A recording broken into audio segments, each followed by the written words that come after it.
Quelle est la réalité des métiers du test dans le secteur numérique ? Dans Calisti, je vous propose de vulgariser toutes les questions liées à ces métiers, aussi bien pour les personnes qui démarrent dans le secteur, mais également pour des personnes plus expérimentées, et tout ça avec des invités incroyables qui partagent leur savoir et leurs expériences, parce qu'on gagne forcément à apprendre les uns des autres. Je m'appelle Nankeda, actuellement test lead dans une entreprise du service numérique, et je vous souhaite une excellente écoute.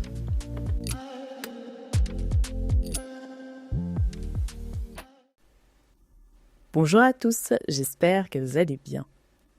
Une majorité d'entre vous qui suivez ce podcast est plutôt convaincue de l'utilité des tests logiciels, mais une autre partie se demande concrètement ce à quoi ça sert, parce que la qualité, c'est une discipline qui est souvent invisible, mais qui façonne notre quotidien qui est ultra connecté. Du coup, aujourd'hui, j'avais envie de revenir aux bases et de parler des échecs historiques qui ont illustré le fait que les tests sont indispensables dans notre société moderne. Commençons par un exemple récent. Vous l'avez probablement vécu en direct. Alors, imaginez que vous essayez de payer une caisse automatique, de réserver un billet d'avion ou un billet de train, d'effectuer un virement bancaire, de réserver un rendez-vous chez le médecin ou simplement de rejoindre une réunion Teams ou d'envoyer un email avec Outlook et que rien de tout ça ne fonctionne. À travers le monde entier, des entreprises, des gouvernements et même des hôpitaux se sont retrouvés paralysés pendant des heures. En cause, une mise à jour défectueuse déployée automatiquement via un processus qui avait été mal testé. Ce changement, qui aurait dû être à la base anodin, a déclenché une cascade d'erreurs qui ont affecté non seulement des outils comme Teams et Outlook, mais aussi Azure, qui est l'infrastructure cloud de Microsoft. Les conséquences ont été énormes, des millions de dollars en perte de productivité à travers le monde, des entreprises incapables de travailler et une réputation ternie pour Microsoft. Cet incident nous a rappelé que même les géants de la tech ne sont pas à l'abri d'un oubli dans les tests. Deuxième exemple. Revenons en 2012, quand la banque britannique RBS a fait la une des journaux. Pendant plusieurs semaines, ses clients n'ont pas pu accéder à leur compte bancaire. Les salaires n'étaient pas versés, les virements étaient bloqués et les factures étaient impayées. Et tout ça à cause d'une mise à jour logicielle qui avait été mal testée.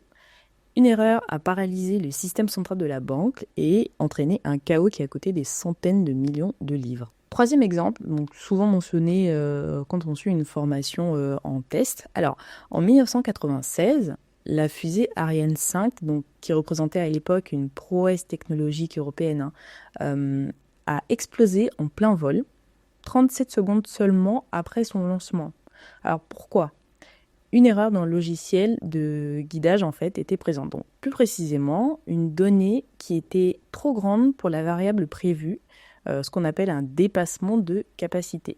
Ce bug, présent dans une partie du code, avait été hérité de la version précédente d'Ariane et n'avait pas été testé dans le nouveau contexte. Le résultat, ça a été une mission détruite. Des milliards d'euros de pertes, et puis évidemment une énorme leçon sur l'importance de tester toutes les évolutions logicielles.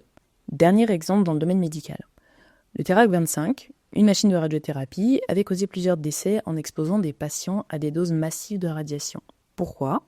Il y avait des bugs dans le logiciel de contrôle. Les tests n'avaient pas pris en compte certains scénarios d'usage spécifiques, comme une saisie trop rapide par les techniciens. Donc ça, c'est un drame qui rappelle que dans les secteurs où on a des vies qui sont en jeu, les tests doivent être hyper rigoureux et couvrir non seulement les cas normaux, mais aussi toutes les situations dites inhabituelles. Alors, comment éviter que ce genre de catastrophe ne se reproduise ? La réponse, évidemment, va tenir en un seul mot, les tests. Dans des domaines critiques comme l'aéronautique, la finance ou la santé, les tests sont en fait la première ligne de défense contre les bugs. Ils vont permettre de vérifier que chaque scénario probable ou improbable a été envisagé, que les nouvelles fonctionnalités ne vont pas introduire de régression dans le reste du système, et que les systèmes sont capables de résister à des charges extrêmes ou à des pannes réseau. En plus, en réalité, on n'arrête jamais de tester. Après le déploiement, les tests automatiques vont permettre de surveiller en permanence ces systèmes pour détecter les anomalies avant qu'elles ne deviennent catastrophiques. Mais évidemment, malgré tout ça, les tests ne sont pas infaillibles. Alors, vous me direz pourquoi ? D'abord, ça va être le manque de temps. Parfois, les équipes sont sous pression pour livrer vite et les tests vont passer au second plan. Ensuite, on va avoir la complexité croissante. Les systèmes modernes, aujourd'hui, sont interconnectés et tester chaque interaction devient de plus en plus difficile. Et puis, dernière chose, évidemment, la négligence. Certaines entreprises, pour économiser du temps ou de l'argent, vont sous-estimer l'impact des tests et ne vont pas investir assez dans leurs équipes QA. Alors, pourquoi est-ce qu'on devrait s'intéresser à tout ça ? Simplement parce qu'on est tous impactés. Chaque fois que nous utilisons un logiciel, que ce soit pour gérer notre argent, prendre un train, réserver un vol, etc., on dépend vraiment de systèmes fiables. Alors, la qualité, c'est pas un luxe, c'est une nécessité. Et c'est grâce à des tests rigoureux qu'on évite des pannes massives, des pertes financières et parfois des drames humains. Alors, la prochaine fois qu'on remettra en cause l'utilité des tests logiciels, pensez à ces exemples, pour le coup, très concrets.